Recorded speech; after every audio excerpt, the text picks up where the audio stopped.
السلام علیکم۔ آج ہے 3 محرم اور آج ہم بیان کریں گے حضرت امام حسین رضی اللہ تعالیٰ عنہ کے سچے اور پکے وفادار ساتھی کا، جو حضرت امام حسین رضی اللہ تعالیٰ عنہ کی نصرت کے لیے کربلا پہنچے۔ ان کا نام تھا حبیب ابن مظاہر، جو حضرت امام حسین رضی اللہ تعالیٰ عنہ کے بچپن کے ساتھی تھے۔ آپ کوفہ میں رہتے تھے۔ حضرت امام حسین رضی اللہ تعالیٰ عنہ بھی کوفہ میں رہتے تھے۔ جب ان کی دوستی ہوئی وہ وقت تھا حضرت علی رضی اللہ تعالیٰ عنہ کی خلافت کا دور چل رہا تھا۔ وقت بیتتا گیا، علی رضی اللہ تعالیٰ عنہ کو شہید کر دیا گیا اور آپ کوفہ چھوڑ کے مدینہ شریف میں بس گئے۔ جب سن 60 ہجری کو حضرت معاویہ رضی اللہ تعالیٰ عنہ کا انتقال ہوا، یعنی یزید کے باپ کا، تو یزید تک نشیں ہو گیا اور اس نے جو ہے بیعت کا دباؤ ڈالا حضرت امام حسین رضی اللہ تعالیٰ عنہ پہ۔ تو یزید کی بیعت کا انکار کرنے کے بعد حضرت امام حسین رضی اللہ تعالیٰ عنہ کا مدینہ شریف میں رہنا دشوار ہو گیا اور آپ نے 28 رجب سن 60 ہجری میں مدینہ شریف چھوڑ دیا۔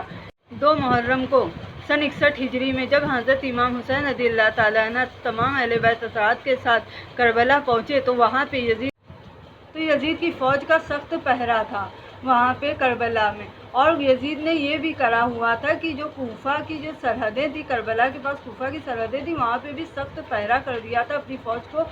گھیرا بندی کروا دی تھی کہ کوئی بھی کوفہ سے حضرت امام حسین رضی اللہ تعالیٰ عنہ کی مدد کے لیے نہ پہنچنے پائے۔ حضرت امام حسین رضی اللہ تعالیٰ عنہ نے جب خیمے لگ چکے تو 3 محرم کو اپنے قاصد کو بھیجا، چھپ چھپا کے وہ اپنی جان پہ کھیل کے جو ہے قاصد جو ہے چھپ چھپا کے کوفہ شہر گیا، اور وہاں پہ جو ہے حضرت امام حسین رضی اللہ تعالیٰ عنہ نے جو اپنے دوست کے لیے خط لکھا تھا، قاصد کے ذریعے جو بھیجا تھا حبیب ابن مظاہر کو، وہ خط جو ہے اس نے وہاں حضرت مظاہر کے گھر پہ پہنچا دیا۔ تو وہ جو ہے اس وقت تک اپنی اہلیہ کے ساتھ جو ہے دسترخوان پر کھانا کھا رہے تھے۔ دروازے پہ کھٹکھٹ کی آواز ہوئی، انہوں نے دیکھا کہ کون ہے، رات کا دروازہ کھولا تو دیکھا کہ ایک قاصد ہے، اور جو چپے سے آپ کو خط پکڑا کے اور فوراً وہاں سے چلا گیا۔ جب حضرت امام حسین رضی اللہ تعالیٰ عنہ کا خط مبارک حبیب ابن مظاہر نے کھول کے دیکھا تو اس میں لکھا تھا، سلام کے بعد اے حبیب ابن مظاہر، میرے سچے ساتھی، میں بہت پریشان ہوں اور مصیبت میں کربلا پہنچ چکا ہوں،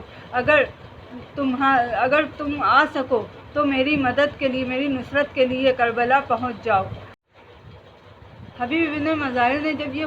خط جو ہے پڑھا، اس میں جو حضرت امام حسین رضی اللہ تعالیٰ عنہ نے جو لکھا تھا وہ جب پڑھا تو ان کے آنکھوں سے بے ساختہ آنسو بہنے لگے، اور ایک سرد آہ بھر کے کہا کہ میرا حسین اتنی مصیبت میں، زمانے نے اسے کتنی مصیبت میں ڈال دیا ہے۔ پھر وہ اپنی بیوی سے مخاطب ہوئے اور فرمایا، اے نیک بخت عورت، اگر تو اجازت دے تو میں نبی کے نواسے کی مدد کے لیے کربلا چلے جاؤں۔ تو حبیب ابن مظاہر کی جو اہلیہ تھیں وہ کہنے لگیں کہ آپ ضرور جائیے اور نبی کے نواسے کی مدد کے لیے ضرور کربلا چاہیے، کل قیامت میں بی بی زہرا کو میں کیا منہ دکھاؤں گی۔ حبیب بن مظاہر نے فوراً جو ہے انہوں نے ایک کام کر دیا تھا، انہوں نے اپنے گھوڑے کو، جیسے ہی خط ان کو ملا تھا، انہوں نے اپنے گھوڑے کو چپے سے جو ہے وہ کوفہ کے باہر کر دیا تھا، ان کا غلام تھا، اور پھر انہوں نے چھپا کے کوفہ کی گلیوں سے وہ چکمہ دے کے وہ نکل گئے اور پھر اپنے غلام کے پاس پہنچ گئے۔ حبیب ابن مظاہر کس طرح کربلا پہنچے اور اس سفر میں کیا ہوا، اور امام حسین رضی اللہ تعالیٰ عنہ سے کیسے ملے اور پھر کیا ہوا، اس کے آگے کا واقعہ جاننے کے لیے پلیز میرے channel Hand Made Heaven by channel ضرور سبسکرائب کر دیجیے، کیونکہ میں